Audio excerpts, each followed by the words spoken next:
We are gathered here today to join all these books that I have in holy matrimony with this bookshelf that I have already emptied because I filmed myself emptying it and that took so long. So, we're gonna go again. We are going to go again. And as you can see from the title of this video, I will be talking as I am rearranging my bookshelf. Now, I have already done one shelf. Let's zoom in. So, I've already done one shelf, and that section is all poetry. These are basically just random paperbacks. I wanted to try and put my hardbacks on another shelf, because I'm crazy like that.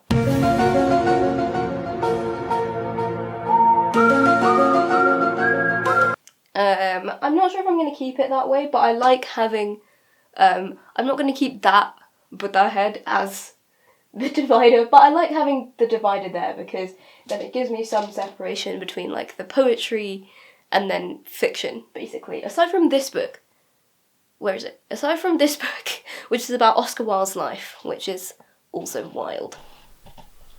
So, I wanted to talk about job hunting because for the past year, basically, I have been job hunting and it has been... It's been a time, to say the least. And, you know, graduating during the pandemic, I'm not even going to get into that. We all know why it's terrible, right? You don't have the same opportunities, you don't even have a graduation, student debt, blah blah blah. But today I wanted to talk about actually the things that have helped me to get to my job. I'm not sure if I'm allowed to announce the job yet. If I am, then I'll edit it in now. But if not, basically, it is at my dream company and is somewhere that I have been trying to get into since I started job searching. And so as I'm putting these books on the shelf, I'm going to talk about what has helped me. Oh, and also if you're wondering what this is just a blanket, because you can't really see it from that angle, but basically there's a cupboard, there's this bookshelf and then this cupboard. Because this bookshelf isn't actually my bookshelf, this is my sister's room. And I brought all my books from, let me just show you. I brought most of my books, so these are her books because she likes Harry Potter. I brought most of my books from my room, which is outside there, here, to try and arrange onto this bookshelf, because ironically, this bookshelf first came in around the time when I was starting to do job interviews and was getting job interviews and stuff. Obviously none of those were successful, but I set up the bookshelf to use as my background for my job interviews. So rearranging this bookshelf has been very fun, but very tiring, which is why I've had to do a take 2.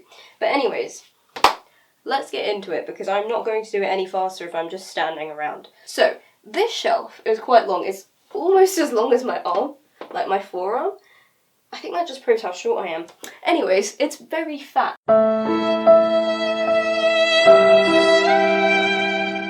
So I think what I'm going to do with that is, I've decided I'm going to put my very big books, so like my hardbacks, and also my manga and my manga collection, because that can also be put sideways, I think.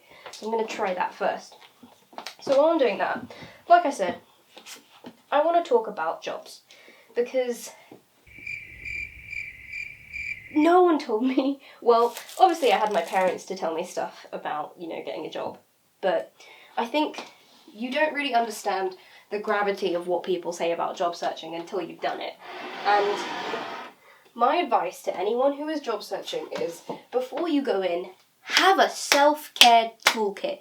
Know what you can do when you are upset, when you have been rejected, because honestly, there is no pain like the sting of a job that you have spent hours doing the application for.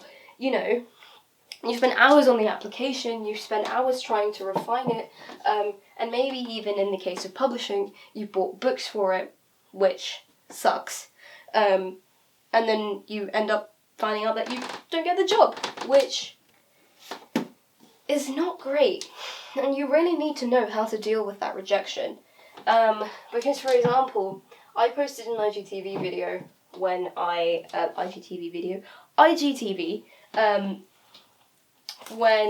got rejected from basically my dream job at the same company that I'm going to be starting at, which is ironic. I have seriously done a full circle in this year, but because it was at the start of the year, it really made me feel so inadequate.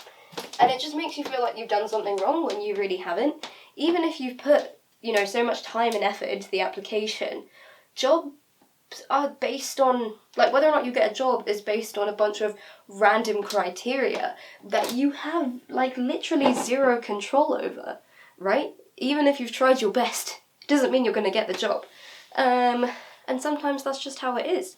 And it's doubly annoying because if we're at school, right, when we're at school, we're fed the narrative that if we try really hard, if we get good grades, if you get a first class in your degree, you're guaranteed a job, which is just not true. And with COVID, the chances of you getting a job are, halved because everyone's been furloughed. Everyone's trying for the jobs now. Not just people who maybe want to work in the same industry as you, but people who want to make a career change because their job has literally been obliterated by COVID. But, that doesn't mean that you shouldn't try. And I think before you start job searching, what really helped me is, like I said, having that self-care toolkit, having things that you can do after a very painful rejection to make yourself feel better. And also I think having friends that are going through it, right, can really help as well. Because then you know that you're all in it together. And because of that, you can feel less alone when you're rejected. The Publishing Hopefuls Facebook page for me was actually really helpful. Because a lot of people were like, oh, have you heard back about this job? And a lot of people would say no, and that they'd also been rejected. So it made me feel better. But equally, when you're job searching, try and stay off social media as much as possible if you're feeling hurt about it. Because, especially LinkedIn is a whole other place. 2 words. Entrepreneurship. LinkedIn is horrible when you're job searching because people are announcing their successes and you're like, well, I haven't had any wins at the moment. Now I feel terrible about myself. And it's a natural reaction to have happen. And it's a natural feeling to be feeling. So you shouldn't feel bad for feeling that way. And nor should you feel bad for being in the middle of your journey, right? This is why I love Phil Kay.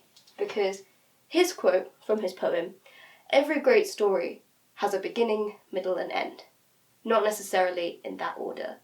And we are all great stories," has gotten me through so much shit. Has gotten me through so many applications. Just knowing that we all have great stories to tell. Whether or not that's through a job, whether or not that's through, YouTube, a blog, Instagram, and we will be able to tell it someday, and we will be able to tell people, I've had loads of ups and downs in my life. The middle of my story started in January. But I wouldn't say that I'm now at the end just because I have a job. Do you know what I mean? I'd still consider myself to be in the middle of my story because I don't know what's going to happen from here on out. Because even if I've got the job,